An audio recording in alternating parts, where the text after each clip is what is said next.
রাজ্যের এই জেলায় অঙ্গনওয়াড়ি কেন্দ্রে বিদ্যুৎ সংযোগ দেওয়া শুরু। ইতিমধ্যে 18 জুলাই পর্যন্ত 2408টি কেন্দ্রে বিদ্যুৎ সংযোগ দেওয়া হয়েছে। শুধু জমির সমস্যা নয়, অঙ্গনওয়াড়ি কেন্দ্রে আরও সমস্যা রয়েছে। নেই কোনো নিজস্ব ভবন, অনেক কেন্দ্র চলছে ভাড়া করা বাড়িতে, আবার যাদের নিজস্ব ভবন রয়েছে সেগুলোর অবস্থা খুবই খারাপ। এদিকে স্নেহের পরশ প্রকল্পের প্রতিটি কেন্দ্রে বিদ্যুৎ সংযোগের ব্যবস্থা করেছে কোচবিহার জেলা প্রশাসন।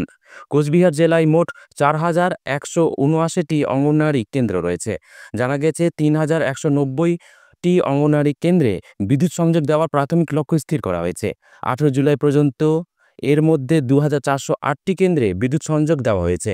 বাকি হাজারটি কেন্দ্রের লিস্টে রাখা হয়নি। এর কারণ হিসেবে জেলাশাসক অরবিন্দ কুমার মিনার জানিয়েছেন, যেসব কেন্দ্রের নিজস্ব ভবন নেই, ভবন তৈরির জন্য স্থানীয় ভূমি আধিকারিকদের জায়গা দেখতে বলা হয়েছে। এছাড়া স্নেহের পরশ প্রকল্পে প্রতিটি অঙ্গনওয়াড়ি কেন্দ্রে বিদ্যুৎ সংযোগ দেওয়ার সিদ্ধান্ত নেওয়া হয়েছে। ইতিমধ্যে অধিকাংশ কেন্দ্রে এই সংযোগ দেওয়া হয়েছে, অন্যগুলিতে শীঘ্রই দেওয়া হবে। অন্যদিকে আলিপুরদুয়ারে তৈরি হবে নতুন 71টি আইসিডিএস কেন্দ্র, জানালেন আলিপুরদুয়ারের জেলাশাসক আর বিমলা। এই 71টি নতুন আইসিডিএস কেন্দ্র তৈরির জন্য খরচ হবে প্রায় 9.5 কোটি টাকা। জেলায় 6টি ব্লকে এই নতুন আইসিডিএস কেন্দ্রগুলি তৈরি হবে। তবে চা বাগান ও বনবস্তি অধিষ্ঠিত ব্লকগুলিতে নতুন আইসিডিএস কেন্দ্র তৈরিতে বেশি জোর দেওয়া হয়েছে। নতুন আইসিডিএস কেন্দ্রের ঘরের জানলাগুলি হবে বাচ্চাদের উচ্চতার সমান, যাতে শিশুরা সহজে বাইরের দৃশ্য উপভোগ করতে পারে। নতুন কেন্দ্রে ছবি আঁকার ব্যবস্থাও থাকবে।